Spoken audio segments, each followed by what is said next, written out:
Hey guys, James Wilson-Taylor here for Rock Sound. It is When We Were Young Festival 2022. All American Rejects on the lineup. Tyson joins me now. How are you, man? I'm well, man. It's been a shit show weekend, but it's great to see the sun shining. Isn't it just? Well, I've got to commend you first off because you guys were straight out of the gate with that extra show. That can't have been easy to arrange that so last minute. I had it planned the night before. I looked at the weather like most people didn't, and it said wind gusts up to 60, and then I looked at the sheet and it said anything over 40 miles per hour will be a cancel. And I go, we got to have a show here tomorrow. Yeah. And it was set up by right after I finished my barbecue.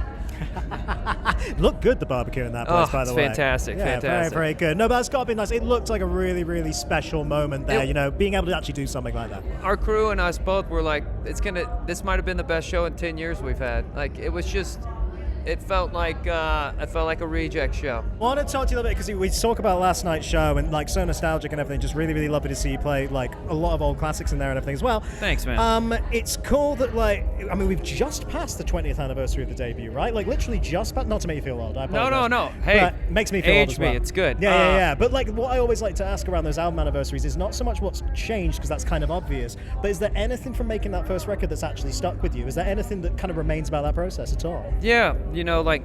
A lot of people don't know, but two of us recorded that record, Nick and myself. And I was 17. I just graduated early from high school to go to New York. And I had $600 to last me 4 months, and I spent it in the first week. So what I remember about New York was cutting that record, living on chock full of nuts, coffee, and ramen noodles, and learning what recording music was about in a way that I feel like a lot of bands usually have like some furlough of budget to make a record. Right, sure. We were doing this in closets, and this was when studios weren't on your Mac. Yeah. So for me, it was like I think it's what's kind of it's where we always operate from even to today.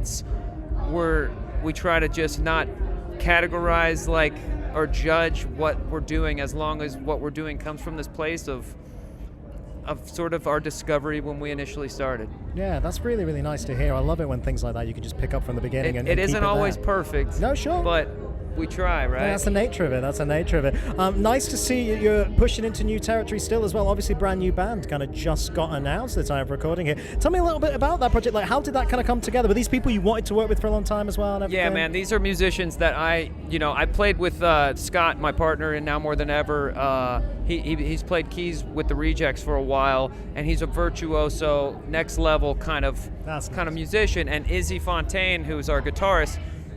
There's no guitarist out in the world like him. Like, he makes guitars sound, he's like the Buckethead of our scene for me. Sure. And so getting like these sort of like real super incredible musicians together to actually songwrite together and to sort of like experiment through not putting any expectation on it.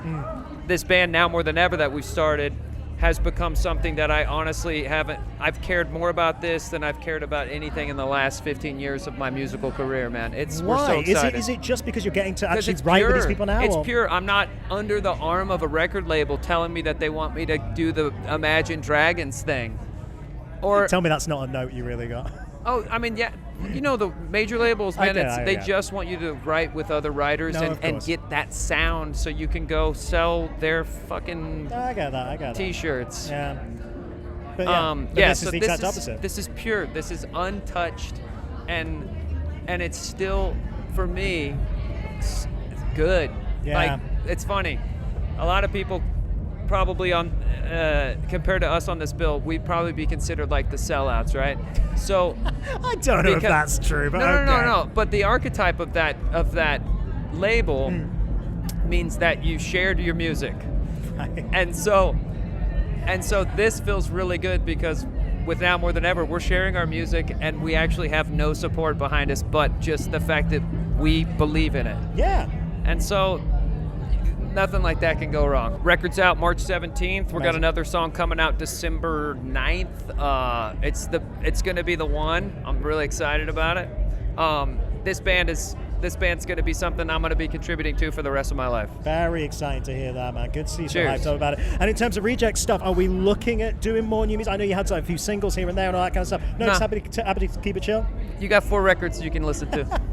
We got the rest of our life to do another one, but I just can't imagine right now what it would sound like, and I don't think any of us can either. Do you know as well, it's quite nice in a way to hear you say it, because I'm sure as much as your fans would absolutely love some new music from you guys, the fact that you can just be like, no, you know what, we want to play some shows, we want to play the songs with people, but it's there, and we did what we wanted to do, right? Left it all out there on the field. I think there's power in brevity. You see a lot of our contemporaries that have watered down what their legacy had become, and I think they're lesser for it. Not in a, I guess it is critical to say, but you should know when to, what was her name? The singer-songwriter, female singer-songwriter from the 60s. Joni Mitchell said you have to know as a songwriter when to stop writing. Interesting. It's a really powerful thing. Well, and as we can see today, it doesn't mean you have to stop playing those songs that people love as well. You can still rock up. That's what's great, man. We always get to walk back. Always get to walk back. I'll leave you with this, man. I'm asking absolutely everybody the same question. Absolutely stacked lineup, as we've said. If you could work with anybody that's here today, is there anyone on that lineup you think that would be a really fun person to write a song with? Oh yeah, Doja Cat. And anyone else who might actually be here? Man, I don't even know who all's here, but you know, I think we're all good. I hate the fucking collaboration stuff. Do you really? It feels a little like everybody. I get when it's forced, but if it's like someone who's actually friends with or whatever, then that's fun. What 2 bands have collaborated that the entire band was a collaboration, right? Besides like David Bowie, Queen. Well, David Bowie was a solo artist with Queen.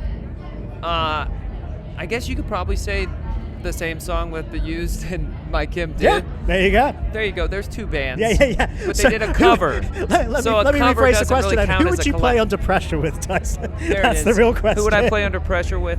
I would play Under Pressure with, Alkaline. There we. Oh. Yeah. Do you know what? That would be the shit. Oh like my a dark, God. dark, like shrouded version of Under Pressure. I'm gonna pitch that to Scuba next there time we I go. see him, man. Dude, real pleasure. Have a great day. All right. Thanks Good so much for having me, dude. Tyson, Appreciate everybody. You.